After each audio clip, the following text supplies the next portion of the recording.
ABCD is a trapezium in which AB is parallel to CD and AD equal to BC. Show that angle A is equal to angle B, angle C is equal to angle D, ABC BAD triangle के congruent है और diagonal AC diagonal BD के equal. ये आपको prove करके दिखाने हैं। देखिए आपको सेम क्वेश्चन जब एनसीईआरटी मिलेगा वहां पर हिंट मिलेगा, बट अगर आप इसी क्वेश्चन को क्वेश्चन पेपर के अंदर देखते हो तो आपको कोई हिंट नहीं मिलने वाला है। सेम आपको यहाँ पर जो फिगर है वो इस तरह से मिलेगी। हालांकि आपको यही फिगर चेंज मिलती है एनसीईआरटी में जब आप इस क्वेश्चन को देखते हैं।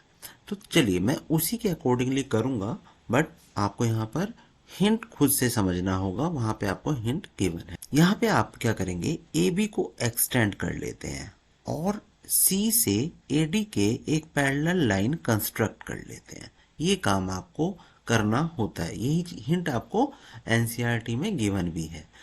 यहाँ पे मैं पॉइंट इस वाले इंटरसेक्टिंग पॉइंट को ई बोल देता हूँ। तो देखिए जो आपको कहा गया है वो आपको लिखना भी पड़ेगा, जैसे कि let us extend AB and draw a line through C। आपको C से एक लाइन ड्रॉ करनी है। draw a line through C which is parallel to AD। वो आपके AD के पैरेलल होने चाहिए, जो मैंने ये CE को पैरेलल किया है। इन सब को देखते हुए आपको क्या समझ में आया कि AECD क्या है, एक पैरेललोग्राम है। Here AECD is a parallelogram. तो अब हमारा AECD एक पैरेललोग्राम बन चुका है। यहां से हमें अपने क्वेश्चन को सॉल्व करना स्टार्ट करना है। तो देखिए सबसे पहले जो हमारा एंगल ए को एंगल बी के इक्वल आपको प्रूव करना है, उसके लिए वर्क करना है। तो हमें ये पता लगे कि AD जो है वो CE के क्या है, इक्वल होगी। क्यों होगी, क्योंकि ये अपोजिट साइड है पैरेललोग्राम की, that's why AD is equal to CE। लिख दीजिएगा अपोजिट साइड्स ऑफ पैरेललोग्राम, ये आपने यहाँ पर लिख दिया है। जबकि आपको यहाँ पर क्या गिवन था कि AD जो है ना वो BC के इक्वल है। तो मैं यहाँ पे लिख देता हूँ AD इक्वल टू BC, ये हमें गिवन है। तो AD CE के भी इक्वल है, AD BC के भी इक्वल है। दैट्स मीन कि मैं क्या कह सकता हूँ, ये कह सकता हूँ कि BC जो होगा आपका CE के इक्वल होगा। इसको अगर मैं फर्स्ट, इसको मैं सेकंड बोल देता हूँ, तो लिख दूंगा फ्रॉम फर्स्ट एंड सेकंड। इसकी हेल्प से हमने ऐसा बोल दिया। अब देखिए किसी भी ट्रायंगल में, ये मैंने अपनी प्रीवियस वीडियोस में बताया हुआ है कि अगर हमारी साइड्स इक्वल हुआ करती हैं तो उनके सामने के एंगल से भी क्या होते हैं बच्चों, इक्वल हुआ करते हैं। यही काम मैं यहाँ पर भी कर रहा हूँ कि ये दो साइड्स अगर इक्वल हो चुकी हैं तो इसके जस्ट सामने ये एंगल है और इस साइड के सामने हमारे पास ये एंगल है, ये दोनों क्या होंगे, इक्वल होंगे। तो BC के जस्ट सामने मैं लिख रहा हूं एंगल CEB और CE के सामने का है एंगल CBE।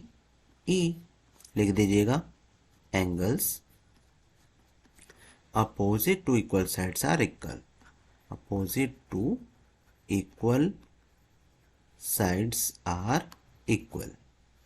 ये लिखना मैंडेटरी हुआ करता है। अब देखो यहां पे आपको पता लगेगा कि ये एंगल 1 और एंगल 2 क्या है, इक्वल हो गए। जब आपके पास ये पूरा का पूरा पैरेललोग्राम है ADCE, तो आप ये कहेंगे ना कि ये जो एंगल A है और जो एंगल 1 मतलब एंगल E है, इनका सम क्या होगा, 180 डिग्री होगा। तो मैं यहाँ पे लिख दूंगा angle A plus angle CEB is equal to 180 degree. लिख दीजिएगा angles on the same side of transversal, on the same sides of transversal. ये आपने यहां पर कह दिया। अभी देखिए कि अगर ये और ये एंगल आपके क्या हुआ, इन दोनों का सम 180 डिग्री हुआ। और मैं इसको भी तो कह सकता हूँ ना कि एंगल 2 और ये वाला जो एंगल है इन दोनों का सम भी क्या होगा, 180 डिग्री होगा। लीनियर पेयर की हेल्प से मैं ऐसा बोल सकता हूँ। तो मैं यहाँ पर भी कुछ ऐसा लिख दूंगा कि एंगल बी दिस वन और angle C B E, angle B plus angle C B E, ये आपस में क्या होंगे 180 डिग्री होंगे। रीजन दे दीजिएगा लीनियर पेयर, लीनियर पेयर की हेल्प से हमने इन दोनों को इक्वल बोल दिया है। Now angle C E B, ये देखिएगा एंगल सी ई बी किसके इक्वल है, सी बी ई के है।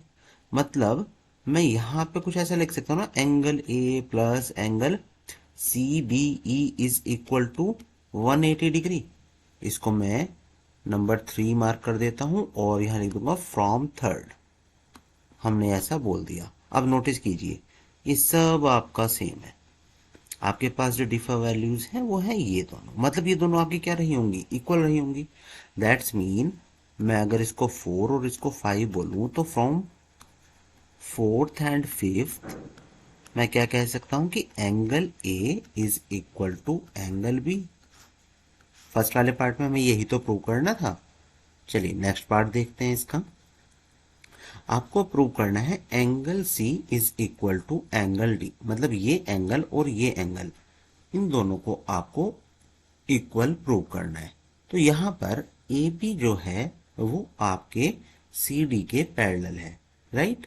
इसका मतलब मैं ये कह सकता हूं कि ये एंगल ए और एंगल डी, इन दोनों का सम क्या होगा 180 डिग्री होगा। और साथ में ये जो सी और बी है इनका भी एंगल क्या होगा 180 डिग्री होगा। इसका मतलब मैं ये कह सकता हूं कि angle A this one, angle A plus angle D is equal to क्या होगा, angle C plus angle B हो जाना है।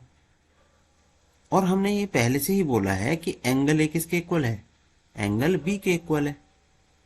दैट्स मीन मैं कह सकता हूं एंगल सी एंगल डी के इक्वल हो जाएगा। आइए दिखाते हैं। यहां मैं बोल रहा हूं आपसे कि ए बी पैरेलल था सी डी के, राइट। मैं मार्क कर लेता हूं एक बार, ए बी सी डी हमने जो यहाँ पे आपको दोबारा से कंस्ट्रक्ट कर देते हैं, बार बार हमें ऊपर जाने की नीड नहीं होगी। A B C D, right. अभी देखिएगा ए बी क्या है, सी डी के पैरेलल है। दैट्स मीन मैं यहाँ पे कह सकता हूँ कि angle A plus angle D क्या होगा 180 डिग्री होगा। रीजन दे दीजिएगा angles on the same side of transversal, on the same side of transversal. इसी तरह से मैं एंगल बी और एंगल सी के सम को भी तो बोल सकता हूं ना 180 डिग्री। यही बात मैं यहां पर भी बोल देता हूं। मैंने यहाँ पे डबल डैश मार्क कर दिया है, आप लोग कंप्लीट लिख लीजिएगा इसको। आगे आपको ये इन दोनों चीजों से ये कंफर्म हो जाता है कि मैं इस कुछ ऐसा बोल सकता हूं angle A plus angle D is equal to angle B plus angle C. 4 5 था तो मैं इसको 6 एंड 7 कुछ ऐसा बोल देता हूं, फ्रॉम 6 एंड 7। अब बताइए आपने क्या प्रूव किया था, एंगल ए को एंगल बी के इक्वल कहा था। दैट्स मीन मैं angle A plus angle D is equal to angle A plus angle C लिख दूं, क्योंकि एंगल ए तो एंगल बी के इक्वल है। ये हमने अभी प्रूव किया है ऊपर। और एंगल ए से एंगल ए मेरा कैंसिल हो जाएगा। इसका मतलब angle C is equal to क्या हो जाएगा, एंगल डी के। ये हमें प्रूव करना था।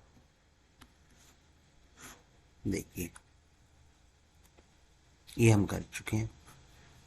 अब हम थर्ड पार्ट की तरफ मूव कर रहे हैं। Triangle A B C triangle B A D के कॉन्ग्रुएंट आपको बताना है। चलते हैं, देखिएगा A B C this one, right, and B A D ये था हमारा ये वाला पार्ट। तो आइए कंस्ट्रक्ट करते हैं ट्राइंगल्स।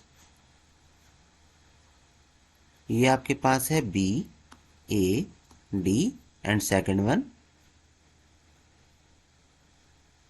इज दिस, ये हो जाता है आपका ए बी सी। इन दोनों ट्राइंगल के अंदर एंट्री करते हैं, लिखते हैं in triangle A B C and triangle B A D, A B आपका ए बी या बी ए के इक्वल है। रीजन दे दीजिएगा कॉमन साइड, ये साइड और ये साइड क्या है, कॉमन है आपकी। और BC को आपने AD के इक्वल बोला हुआ है। देखो यहां पर BC जो है आपका AD के इक्वल है, ये गिवन पार्ट में आता है। तो मैं BC is equal to AD लिख सकता हूं। BC is equal to AD, this is given part. और एंगल B को एंगल A के इक्वल आपने अभी ऊपर प्रूव किया था, राइट। तो मैं यहां पर लिख दूंगा angle B is equal to angle A, proved above. That's mean इन तीनों की हेल्प से मैं बोल सकता हूं कि ट्राइंगल ABC कॉन्ग्रुएंट है ट्राइंगल BAD के। रीजन दे दीजिएगा by side angle side congruence rule. आइए फोर्थ पार्ट की तरफ मूव करते हैं। फोर्थ पार्ट में आपका था डायगोनल AC डायगोनल BD के इक्वल प्रूव करना था। देखिए जो थर्ड साइड है इन दोनों ट्राइंगल में कौन कौन सी है, AC और BD। क्या आपको यही नहीं बताना है इक्वल? तो मैं ऐसा बोल दूं AC is equal to BD by CPCT। ये फोर्थ वन पार्ट भी आपका प्रूव हो चुका है।